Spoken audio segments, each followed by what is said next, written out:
to you today about the Moon Buddies. So they come in 3 different sizes.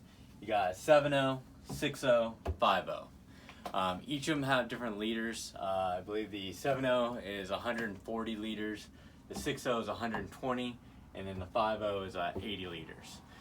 So there's a lot of confusion out there when it comes to wing size boards and everything.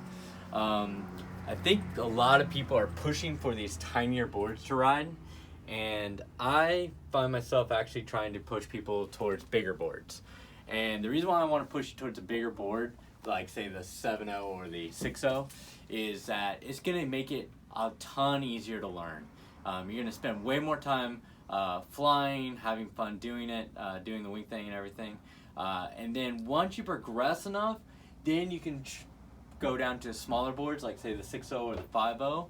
But I think again, having the bigger board to start with allows you to have that option of going out in lighter winds whenever it gets lighter. So, you know, it's not something where you like buy the big board and you're like, okay, I had the big board, now I got a smaller board, let's get rid of the big board. I feel like actually having the big board in your quiver is very conducive to allowing you to go out on almost any conditions. Go in any lakes, rivers, stuff like that where the wind's maybe not super consistent, but you can get up and get riding. And what's light winds? Define our definition of light winds. Yeah, so that's the other interesting thing. So a lot of people's definition of light winds, I think, is like somewhere in like the ballpark of 15 miles an hour or so. But in reality, the light winds that I personally have gotten up in is down to about, I would say around 6 to 8 miles an hour.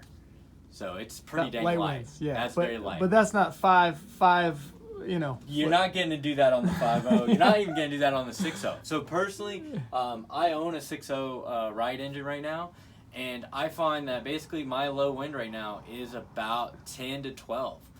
Anything lower than that, I just cannot build up enough speed to get the foil to pop up out of the water. Whereas something like the 7.0, no problem.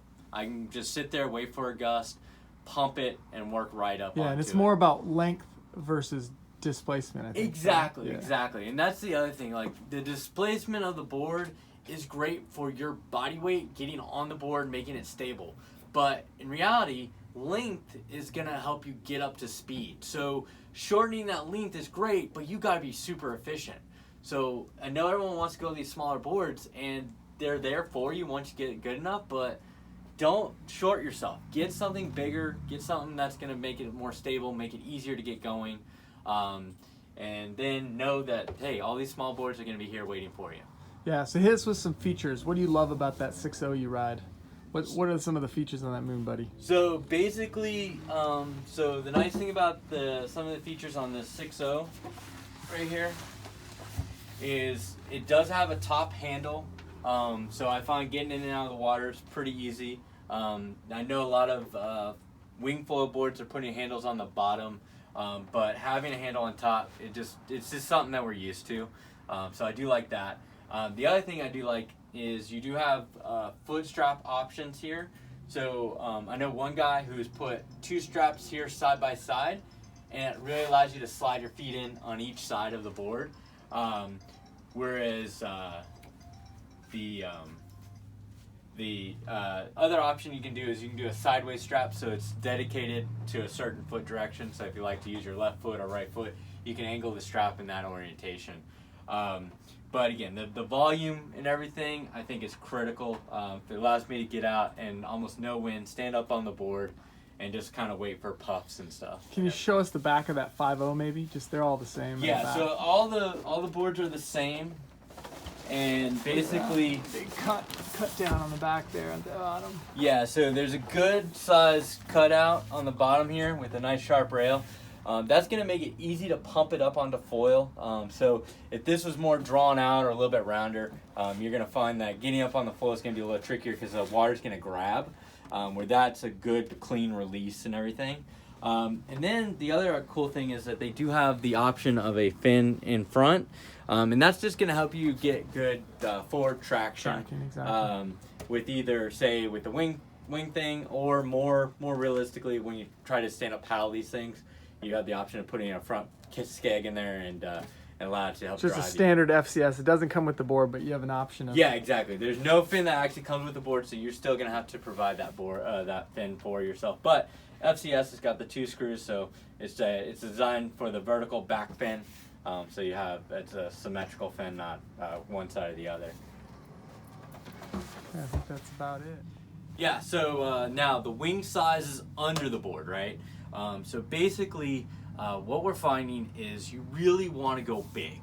A big misconception is people want to go to a smaller wing underneath the board. They talk about it in the waves and such, but in reality, you want a nice big wing. So the wings that we are recommending to start with is definitely like the 99 Infinity, the 2400 Armstrong, or the extra large Glide in Neil Pride. These wings are going to get you up, going, learning to foil fairly easy. Nice thing about like the Infinity 99 here is it's definitely a little bit shorter cord from front to back, so pumping it up onto foil is relatively nice and easy. But a lot of people, like I said, if you got the Armstrong set up, you can definitely go with that. Super awesome one. And then the Neil Pride extra large Glide, super fun one that I personally use to get foiling, and like I said, 8 to 6 miles an hour I can get up. Now if you're gonna go down wing sizes on these guys, you're gonna need either to be a lighter rider, say like 150 pounds, or you need waves or some kind of wind increase, which a lot of people just normally don't have when they're beginning out. Or a skill increase to keep the skill speed increase up. too. Yeah. So like the 1850, right, specifically for the Armstrong, is a more efficient, easier to pump wing. But would you agree it's harder to get up on? It's harder to get up on. A little faster? It's a little faster. So basically what you're going to find is that you need to be more efficient here to get a little bit more speed going and pumping and get it up onto foil a little bit quicker. Where these guys, they're just going to literally let you pull that wing out, pump it maybe a little bit, and then they're going to start foiling for you because they just have such a low speed to get up. Most of these wings here, they're going to get you up in about 8 to maybe 9 miles an hour of forward speed, and that's all it takes, and it doesn't take a lot to get there. Whereas like something with smaller sizes like the 1850, you're probably looking more closer to 10 to 12 now. And again, when you're efficient, that's great, it's super easy, but when you're not, you definitely want the ability to do it. So so all these big wings, probably a lot of people are thinking that as you get it to a upper speed, you're going to be wanting to switch out wings and stuff. That's not the case really. So what I find is that I can ride these big wings all the way up to plus 20 or whatever. So realistically, with that handheld wing, what's nice about it is you can just really only get the power you really want to get. And so you can actually stay on the same wing. And by doing that, by staying on the same wing size here, you're going to get more proficient, get way better at it and everything. So I find, these wings, you're not switching out as much as, say, the handheld wing. If the winds, basically what I find is that handheld wing, I can go all the way up to about 20, and then I go from a 5.4 down to maybe a 4.0, and anything above 20. But other than that, I literally ride the same wing size, same board size and everything. So 6.0, 7.0 Moon Buddy with the 99 Infinity. And a 5.4 slingwing V2. V2. What's the speed range for that setup? So basically with the 7.0 or the 6.0, you can probably get down into the ballpark between 9 to 10 miles an hour. If you're really efficient, you can possibly get it up in a little bit less than like around 8 or so. But the upper end, the sky's the limit.